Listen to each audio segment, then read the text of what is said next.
Something changed in me, not loudly, not dramatically. I didn't start hating people. I just stopped expecting goodness from places that once felt safe. And that's when I realized pain doesn't always make you angry. Sometimes it makes you see clearly. This is episode 7, Seeing Humans Differently.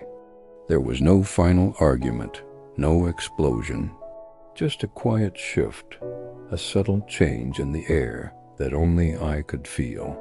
It was like learning a new language, one spoken not in words, but in actions and intentions. I started noticing patterns instead of promises. I started valuing consistency over grand declarations. I started feeling energy instead of just hearing excuses. And that's the thing about patterns. Once you see them, you can't unsee them. It's like a veil is lifted, and the intricate machinery behind the curtain is suddenly visible. That's when the innocence I once carried, that naive belief in everyone's best intentions, quietly got up and left the room. It didn't make a scene. It just wasn't needed anymore. I didn't become cold. I became careful. There's a big difference.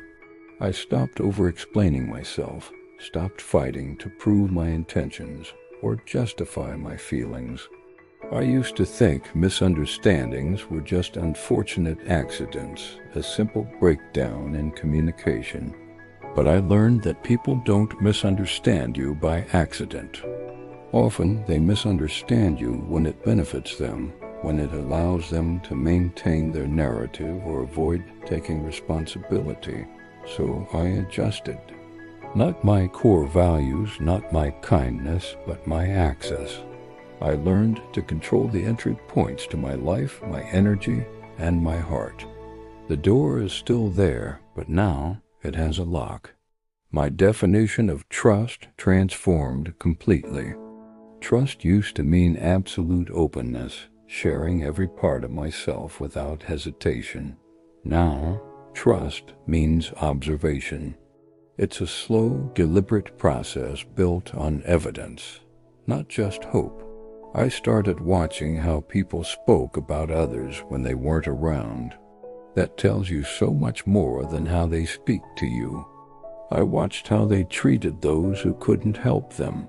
The waiter, the cleaner, the stranger asking for directions. That's where you find the real person.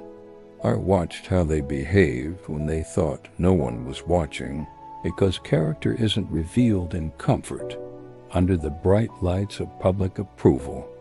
It's revealed in moments of advantage when someone has the power to take a little more, to cut a corner, or to be unkind without consequence. And seeing that, really seeing it, changed everything. This new clarity can be lonely. It's a strange kind of isolation. You start walking alone while others are still pretending, still playing the same old games. You find yourself stepping back from the chaos you used to get pulled into. You stop feeding the drama that others seem to thrive on, and that distance, it can feel like you're on an island. But then I learned something profoundly important. Loneliness with clarity is infinitely safer than company with confusion. I would rather be by myself and know where I stand than be surrounded by people and feel completely lost. It took me a long time to understand the difference between protection and bitterness, between building healthy boundaries and constructing impenetrable walls. I didn't want to become unreachable, a fortress that no one could get close to. I just wanted to become unavailable to harm. It's not about shutting the world out. It's about choosing who you let in. I decided to let God handle my heart, to trust that it could heal and stay open. Meanwhile, I would handle my boundaries. I would be the gatekeeper of my own peace. And finding that balance took time. It took practice, and it took a lot of patience with myself. It meant saying no, walking away, and sometimes disappointing people who were used to having unlimited access to me. It was hard, but it was necessary. And through all of this, I still believe in love. I still believe in genuine friendship and in the power of community. I haven't given up on humanity. But now, I believe in discernment more. I believe that true connection isn't something that just happens. It's something that is built carefully and intentionally. Access to my life is earned, not assumed.